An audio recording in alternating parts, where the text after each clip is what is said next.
BJP ನಾಯಕ ಸುಶೀಲ್ ಮೋದಿ ಅವರು 6 ತಿಂಗಳಿನಿಂದ ಕ್ಯಾನ್ಸರ್ ಜೊತೆಗೆ ಹೋರಾಡ್ತಾ ಇದ್ದೀನಿ, ಹಾಗಾಗಿ ನಾನು ಚುನಾವಣೆಯಲ್ಲಿ ಸ್ಪರ್ಧೆ ಮಾಡೋದಕ್ಕೆ ಸಾಧ್ಯವಿಲ್ಲ ಅಂತ ತಮ್ಮ ಎಕ್ಸ್ ಖಾತೆಯಲ್ಲಿ ಮಾಹಿತಿಯನ್ನ ಹಂಚಿಕೊಂಡಿದ್ದಾರೆ.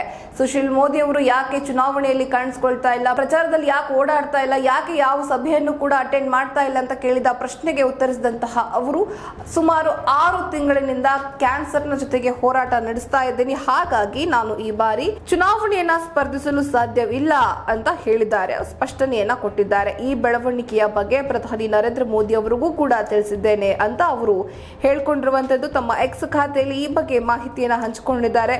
ಜನರಿಗೆ ಹೇಳಬೇಕಾದಂತಹ ಸರಿಯಾದ ಸಮಯ ಇನ್ನೂವರೆಗೂ ಬಂದಿರಲಿಲ್ಲ, ಈಗ ಬಂದಿದೆ ಅಂತ ಅನ್ಸುತ್ತೆ. ತನ್ನ ಆರೋಗ್ಯದ ಬಗ್ಗೆ ಜನರ ಮುಂದೆ ಹೇಳ್ತಾ ಇದ್ದೀನಿ ಇವಾಗ ಅಂತ ಹೇಳಿದ್ದಾರೆ. 72 ವರ್ಷದ ಬಿಹಾರದ ಮಾಜಿ ಉಪಮುಖ್ಯಮಂತ್ರಿ ಸುಶೀಲ್ ಮೋದಿ ಅವರು ಈ ಒಂದು ಮಾಹಿತಿಯನ್ನ ಬಿಟ್ಕೊಟ್ಟಿರುವಂತದ್ದು. ದೇಶ, ಬಿಹಾರ್ ಮತ್ತು ಪಕ್ಷಕ್ಕೆ ಸದಾ ಕೃತಜ್ಞರಾಗಿರುತ್ತೇನೆ ಅಂತ ಅವರು ಹೇಳಿದ್ದಾರೆ. ಜೊತೆಗೆ ಇನ್ನು ಸುಶೀಲ್ ಮೋದಿ ಅವರ ಈ ಹೇಳಿಕೆಗೆ ಬಿಜೆಪಿ ನಾಯಕ ಮತ್ತು ಪಕ್ಷದ ಸಂಸದ ರವಿಶಂಕರ್ ಪ್ರಸಾದ್ ತೀವ್ರ ನೋವು ಉಂಟಾಗಿದೆ ಎಂದು ಪ್ರತಿಕ್ರಿಯಿಸಿದ್ದಾರೆ.